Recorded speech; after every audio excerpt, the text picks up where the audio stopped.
Well, hello everybody and welcome back to the channel. Today we've got something just a little bit different, and I'm riding to meet a special man who has a very big heart, and he rides with a mate who's pretty special as well. And currently he's touring the North Island of New Zealand for a very special cause. And I'll tell you who it is straight after the intro. Yeah, hi everybody, I'm Goose. Welcome to my channel, Loose with Goose.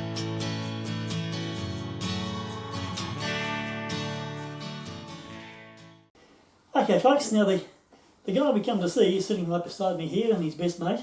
And this is Gary Anderson. Thanks for seeing us, Gary. No problem at all. And great to see Cairo as well. So you've got a bit of a story to tell. First up, let's start with your mate if we can. Cairo, well, he's 11-year-old. He was a rehome at the age of 5, so I've had him 6 years now, and we've just bonded. We've just bonded right from the word go. Cool. We used to mow lawns, sell Taranaki, and he came to work with me every day, and he just loved it. And he used to sit on the back of the ride-on. Right. Every time we mowed the customers' lawns, he was my supervisor, making sure I had those lines straight.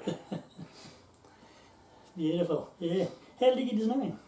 Well, Cairo had his name when I got him, so okay. Being 5, I didn't want to change it, so yep. I thought, well, just keep it as Cairo. I think he's got a kennel name, but it's a bit flash, so I thought, nah, that's too puffy for him. We'll keep him as Cairo. Yeah, very good. Brilliant. Okay, now you've got a special heart for people, especially teenagers, as you can see from your t-shirt. I don't know if you can see that, people. And that's for running for teen suicide. Yes, that's right. I ride with the Taranaki Rats, which is a Taranaki branch of the Itinerary Rats. Mm-hmm. And, well, sort of a couple of months ago now, I suppose, I've been waiting for a knee surgery. My knee's crook. Okay. And I was doing my work one day, and I used to be able to mow 8 to 10 lawns in a day. Yep. And, yeah, after struggling and only getting 4 done, I just came home and I sort of had a bit of a breakdown. I just sat outside and I thought, this is hopeless. Yep. I can't keep going. And decided, yep, I had to give up the work. It was my own business. And ever since I had the rig, Cairo and I have been riding together for just over 3 years since we first got the bike and the sidecar set up. Yep. I brought it specially so he can come with me. Oh, brilliant. And yeah, I've always dreamed about doing a good ride, you know, around the country. Yeah. But with work and, you know, I'm not a rich man, so... Know the feeling? Yeah, never had the money for it, never had the time for it, so I thought, bugger it, I'm going to do it. Yep. Well, the only way I could afford to do it was sell everything. So I closed down the business, sold everything off my tools, and then sold all my furniture off, gave notice at the house I'd been renting for 7.5 years. Wow. And to get enough money together, well, basically to pay my bills before I left, and then get enough money to fund us for the ride. Man, that's some dedication. So, yeah, I just decided if I'm going to do it properly. Yeah. And I am on ACC waiting for my knee operation. Yeah. And that should be early June, so I should be getting back by then. And recover from that. And then, yeah, we had no plans. I got no plans at all when I first decided to do it. It was just Cairo and I going for a ride. Right. And then I was sort of halfway through planning where we're going to go and how we're going to do it. Because we ride with the Taranaki Rats and we're always trying to raise funds for I Am Hope. Yeah. Gumboot Friday and awareness. Even though we're called Riders Against Teen Suicide, we don't have an age limit. You know, we'll help anyone who is at risk. Yep. And so, yeah, I just decided, well, why not do a fundraiser ride and call it Cairo's Suicide Awareness Ride? Yep. And do it to raise money for I Am Hope. So we could organise a Give a Little page, exactly the same name, Cairo's Suicide Awareness Ride. And people are donating to that, and at the end of the ride all money goes directly to I Am Hope. Oh, fantastic. Ah, good one. Now, you mentioned a couple of the I Am Hope and the gun route ride. Tell us a little bit about those. Well, we work in well with Taranaka Rats. We work in well with Hope Walk in New Plymouth, and they're always doing the same thing. So they support us when we have an event to raise money, and we support them when they have an event to raise money. So the I Am Hope Gumboot Friday is Mike's. Everyone knows Mike King. Yep. He's always been struggling, and he's been doing a great job because he's organised a 1737 number where there's 24-hour counsellors on call, and you can either text or phone, and they can talk to you, get support, and organise ongoing support. Yep. So, and that's the problem. We want to try to get free ongoing support and immediate, not have to sign in for the doctor. You know what it's like these days, trying to get an appointment with your doctor. Yep. Yeah, so we don't want them have to wait.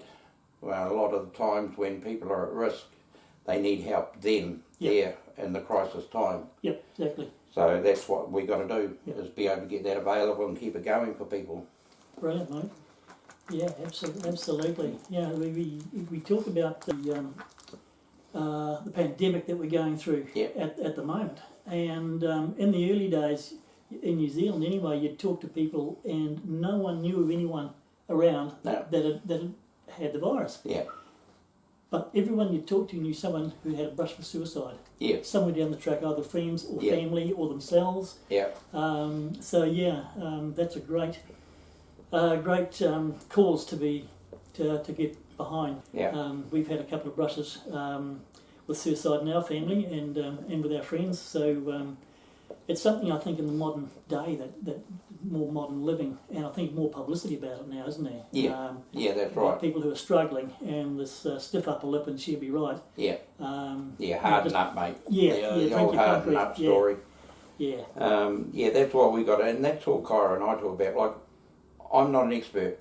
I used to mow lawns, trim hedges, do gardens, and handyman work. Yep. So I'm not a trained counsellor in any shape or form. No. So we just go around, we're doing the ride around the North Island, and we're just stopping and talking to people. I was up at Cairo. I went up to Cairo, had a great bunch of riders up there that met me at Cairo and gave us a welcoming party as we rode in. And I had a meeting with them that night. We all got together, and basically I just told my story. I've had 2 friends commit suicide, and so I know the ones left behind, the hurt, the anger, the sorrow you feel. And I've also been in that dark place where I was considered it myself. And there was a dog I had with me at the time that snapped me out of it. Brilliant. And I was lucky I had that little pup with me. And I was contemplating it, and about 2 o'clock one morning and been walking the streets with this pup, and I was sitting on a bench feeling pretty low and pretty dark, and when you're in that dark space you don't think about family, you don't think about friends, you're in that dark spot and there's no way out. And what snapped me out of it was I just felt this thing against my leg, and this little black and white pup was just looking up at me and saying, "It's okay, Dad, I'm here." And I just looked down and patted him, and I thought, I can't leave him behind. He snapped me out of it and made me realise there's more to life. And and if I had made that extra step and gone through with it, I wouldn't experience what I've experienced now. I would have missed out on a lot in life.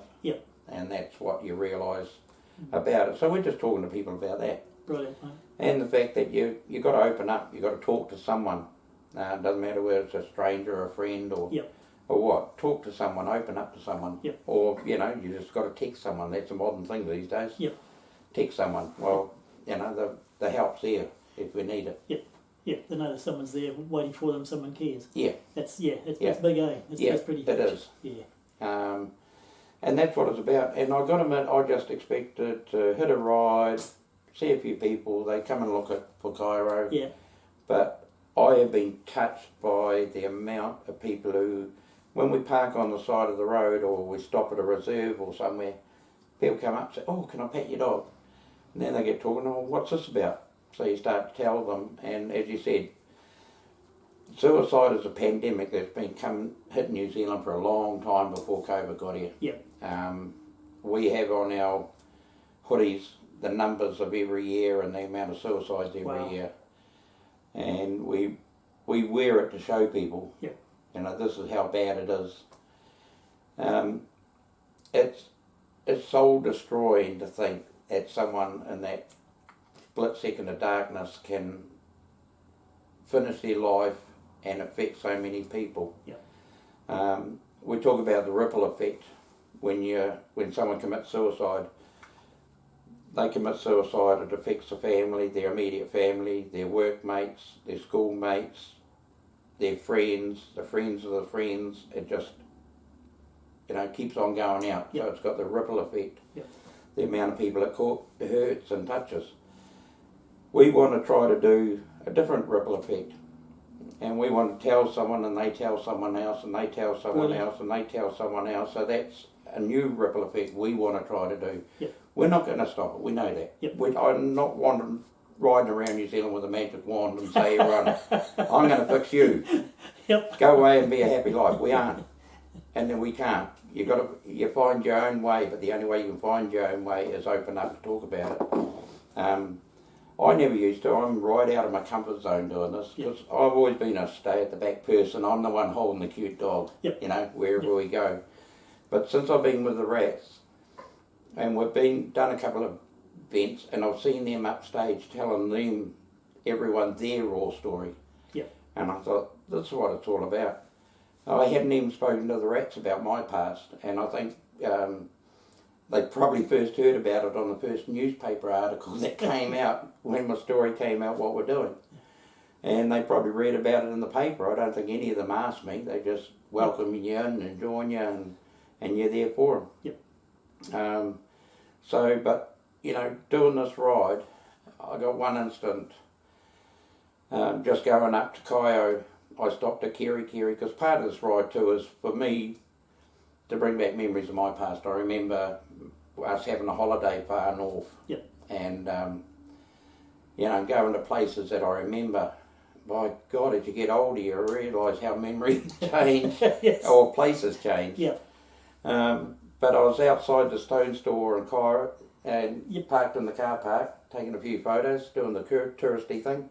But I'd sort of parked where you're not supposed to park, so I could get the bike, Cairo, and this. Yeah, well, you're a biker, that's what you do. That's right. Anyway, this guy came across the car park and he goes, what's this? And I thought, oh shit, you know. I said, oh, sorry, I'm just business to get. No, I mean, what's this? And he pointed to the sidecar and I said, oh, it's just for my dog to ride, and my dog goes everywhere with me, Cairo goes everywhere with me. So, you know, I ride, I want him to ride. And he loves it. He said, yeah, but what's this down the side of the sidecar? Because we've actually got on it with a Facebook emblem and Cairo Suicide Awareness Ride. So I told him what we're doing, and then he suddenly just mellowed and looked at me and he said, good on you. And he shook my hand, and then he started telling me how his brother committed suicide. This is a complete stranger who turned up at Cairo to have a wander around and things, and he just opened up to me right there and then. And you know, he started having tears in his eyes, and you know, I started having a bit of dust too, you know, wiping it away. That's brilliant though, because that's part of his healing. Yeah. Yeah, and I honestly didn't realise how this ride is affecting everyone, and people are appreciating it, and it's a love that people are giving. Like, people just give me $50 to help with petrol.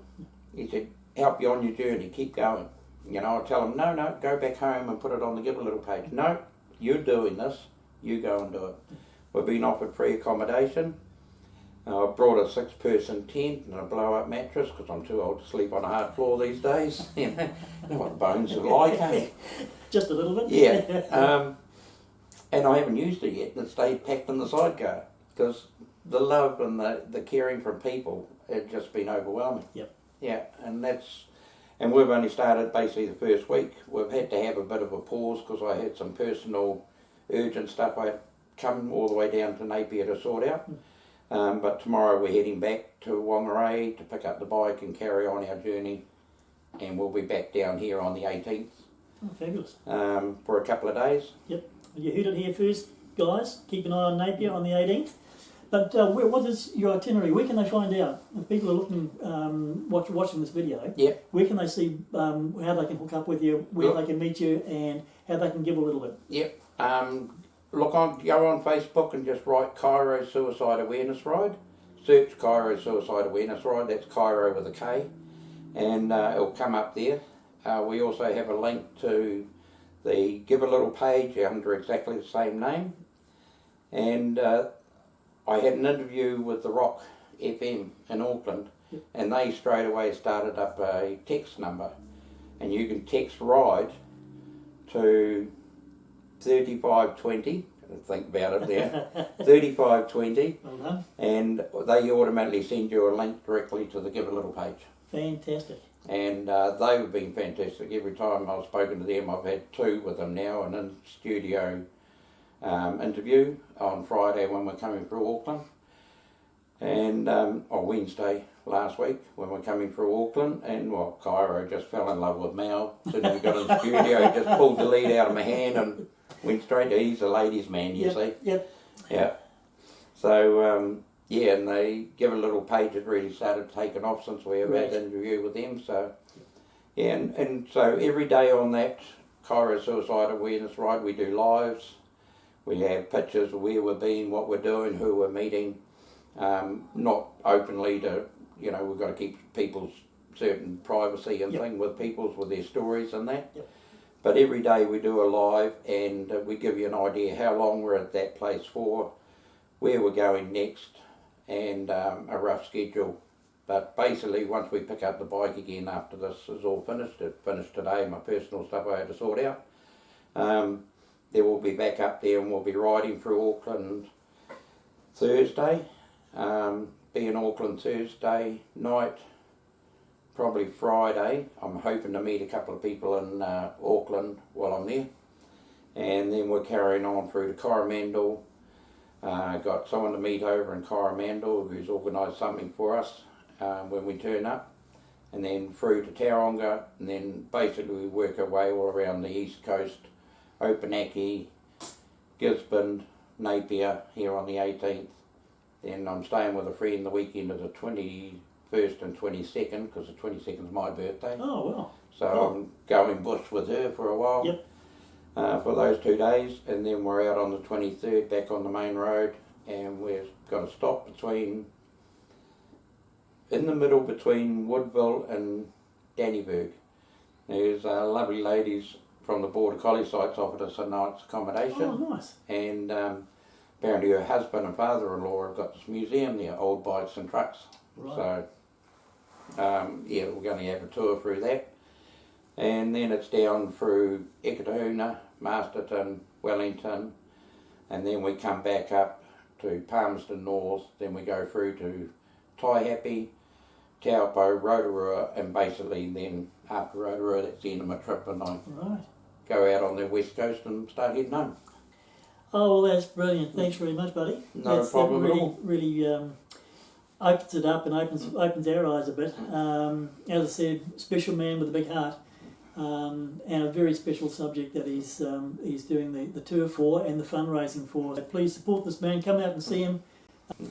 So there you go, folks. Really, really good to have met this man and Cairo, and you'll see him on the road. So all we can say now is thanks for watching. Ride free, and of course, God bless.